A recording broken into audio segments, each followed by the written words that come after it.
Hi. As usual, my stomach is just going because I'm really nervous. I am going to do a presentation today about ethics and research design, working within Indigenous cultures as another. As most of you know me, my name is Ruth Montgomery. I have a doctorate in public health. I am an associated researcher at Ilissimut-Tussauqpiq. I'm the head of the National Acting School, and I'm a midwife. And let's see. Sosla.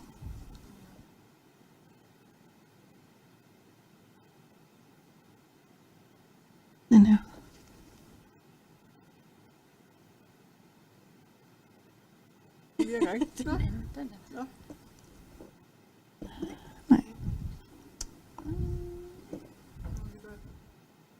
You kan godt komme derover.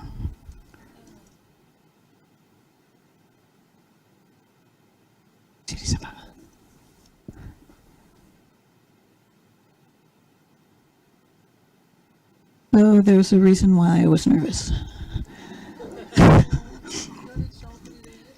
Yeah, but I can just...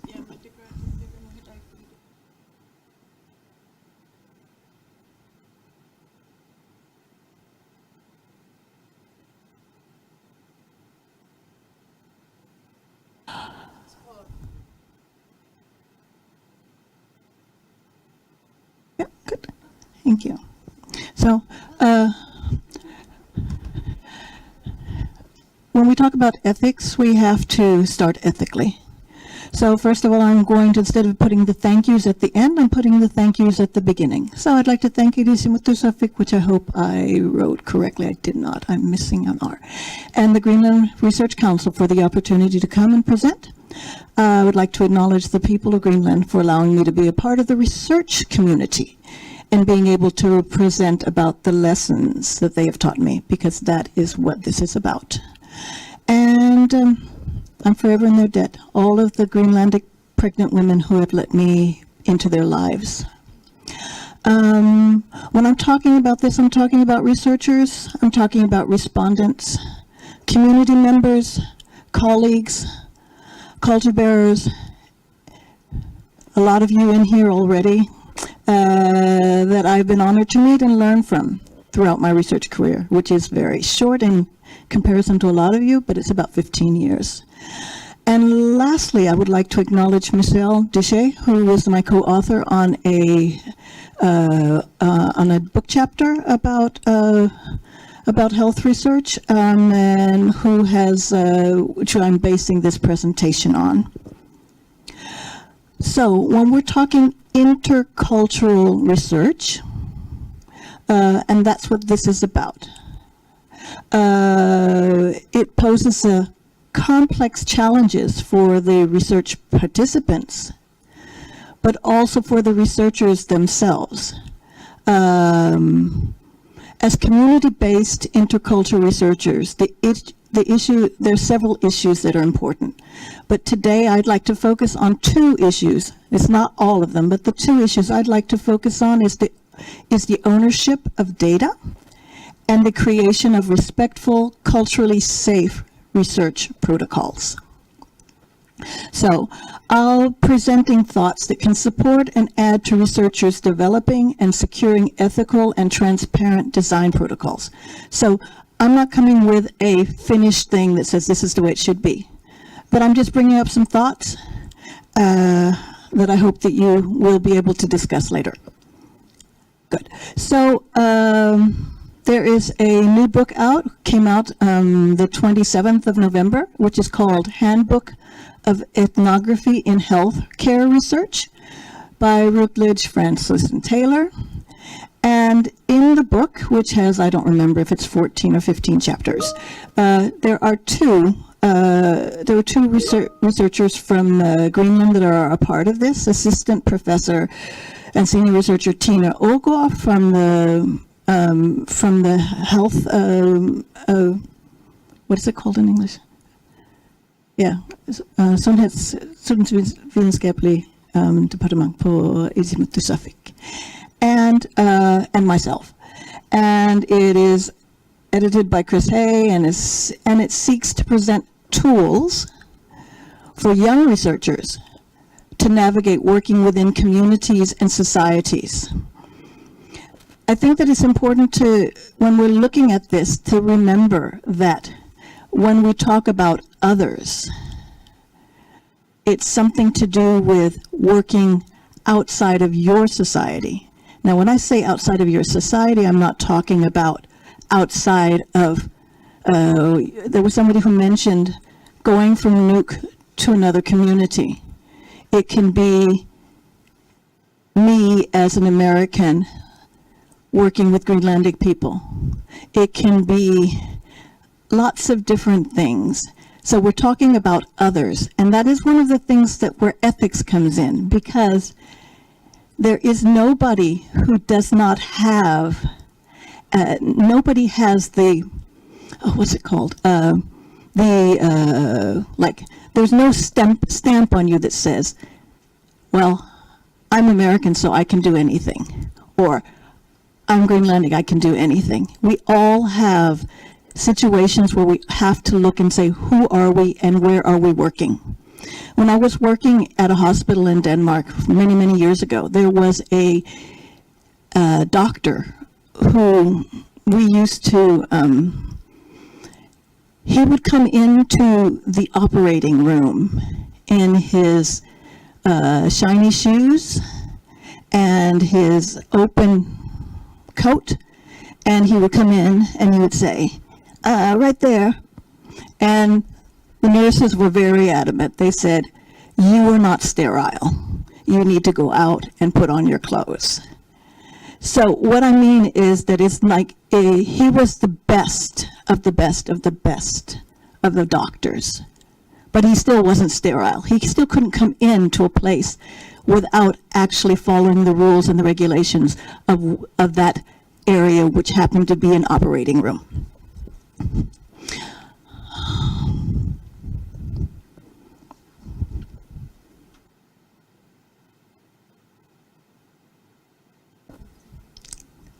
Where? Point to this?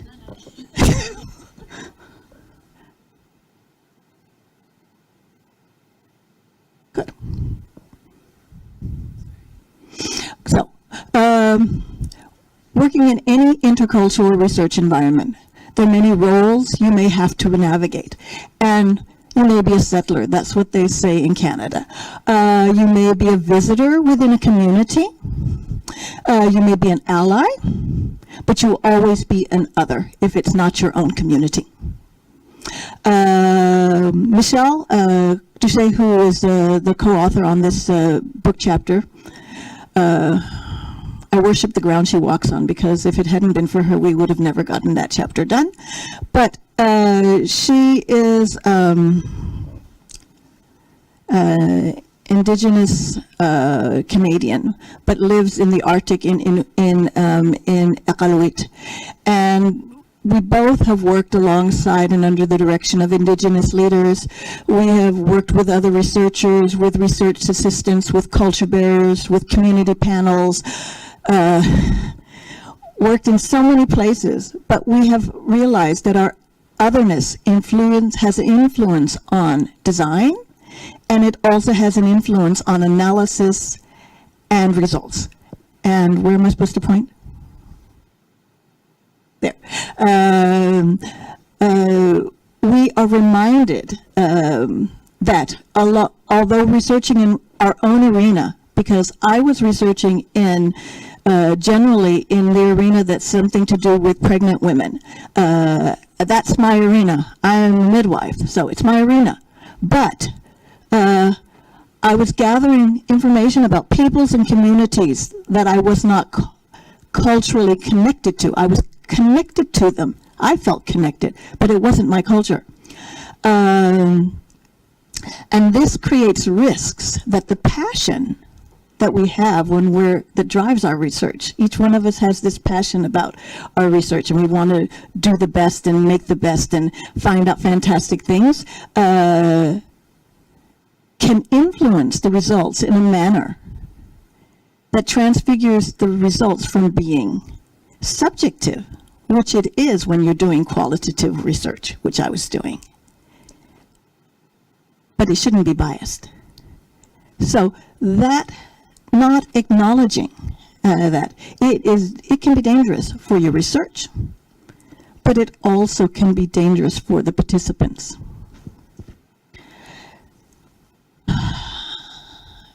Being another is an ethical dilemma and a methodological challenge that cannot be solved. It has to be acknowledged. And it's not acknowledged one time, it's acknowledged constantly.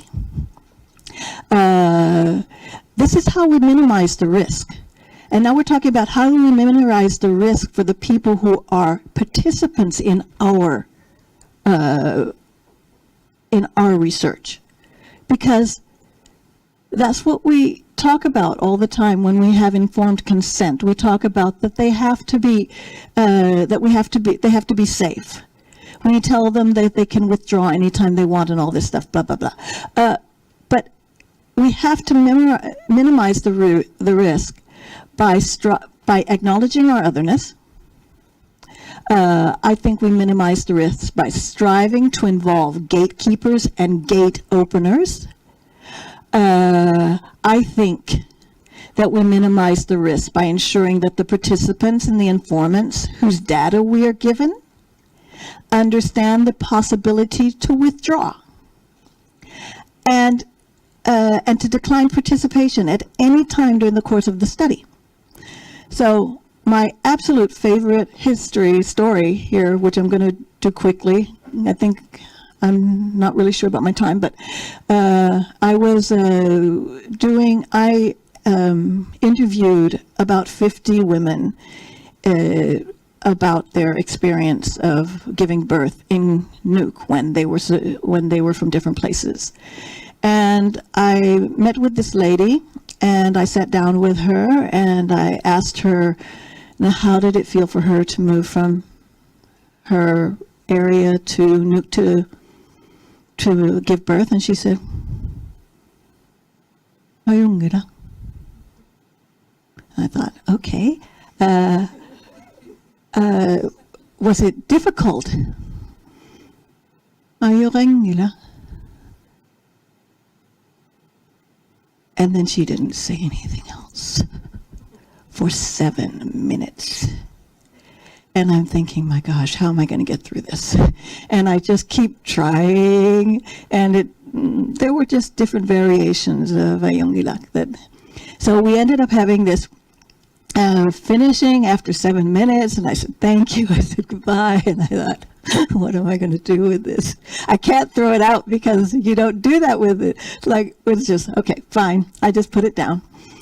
When I was, I think it was like a year or a year and a half later, I was called up by a lady, and I thought, that is the lady I talked with. And she was telling me something, and I thought, I don't really understand what she's saying. So I asked my son to take the phone and to tell me what she was saying, because this could not be true. She said she would like for me to throw out her interview. And I asked why, and she said because she felt that she had said so much that she did not want it to go on to other places, and she needed it to know 100% sure that I would throw out this thing and not use all her words. She said 4 words. I mean, seriously, she said 4 words. And I said, you can be 100% sure. Thank you for calling me, and so on and so forth. So what I mean is that this woman, even though she didn't say much, what was happening in her was so completely different from what I was experiencing. And it really made me understand the power you have when you are working with people, and how what you're experiencing and what they're experiencing does not necessarily mean the same, but also how important it is that they know that they can call you and say, we don't want this in there, and they can trust you to do it.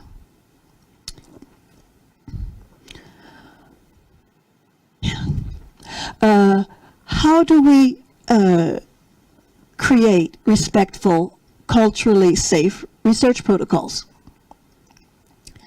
By creating protocols, the researcher must work alongside community members.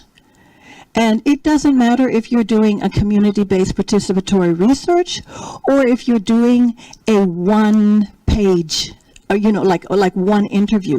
You have to work with other people when you're from the outside as an other, because you have to acknowledge and create space for language and its influence on research design. It does not mean that you say, okay, I've got this research thing. Would you guys please translate it? Okay, it's translated. Now I have made sure that the language is correct. It is something to do with how you ask. It is something to do with where you ask. It is something to do in which type of arena you're asking. And Ingelisa is going to come in on that afterwards. I'm looking forward to hearing your thing. So you can't just do things to check them off. I'm talking about us as researchers. You have to involve culture bearers. When I say culture bearers, I'm talking about someone who knows more about the culture than you. And that means if you're going to, if I'm going to Texas, I still have to do it. Do you understand what I mean? You have to have a discussion about the things you do. You have to ensure that there is the research design that you're making is created in a manner that it fits the culture that you are going to. Whether you're going from Nuuk to Kusloswak, or you're going from, I don't know. I think you guys understand what I mean. Thank you. And here are two things. Discuss and acknowledge the ownership of intellectual data. You have to know when you create your protocol, who owns this data? Is it my data? Is it the community's data? Is it the woman who sat there for literally 7 minutes and 20 seconds and said nothing? Whose data is it? If we don't acknowledge it, ownership and data in this part when we're making the research protocols, it will bite you in the end. So we have to do that. And co-develop research design. Create your research and ensure that the people you are researching are a part of creating the design. I decided I was going to do focus groups, and that means that I went out to Ilulissat, where I had a good relationship already because I'd had delivered 90 children, 120 children in that city. Anyway, so I'm sitting there and I'm thinking, I'm going to do focus groups. Those women didn't do focus groups. They did, we sat together, we drank coffee, but they told each their stories. One after one after one after one. And discussion? No, it wasn't a discussion. It was their stories, and they told them the way that they wanted. So even though I decided that I was going to do focus groups, they decided I was not doing focus groups. So it's kind of developing research design before, maybe it would have been a good idea.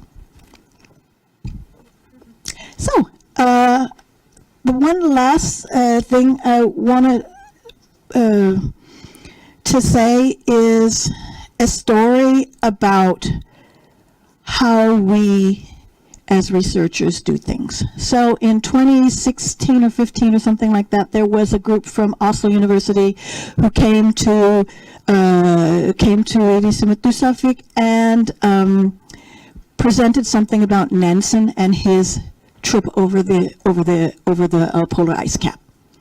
And they sat there and they talked and I thought, this is amazing.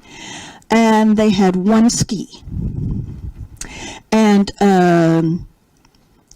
I had 2 years many years before, maybe 5 or 6 years before, had interviewed a Greenlandic woman named Elma Rosing, who told me that her father, when she was being born, decided to ask someone named Porsil, who lived up in Qaqatassuaq, to make a box for his wife, so that when she gave birth, he was going to give her this as the present for her birth from him.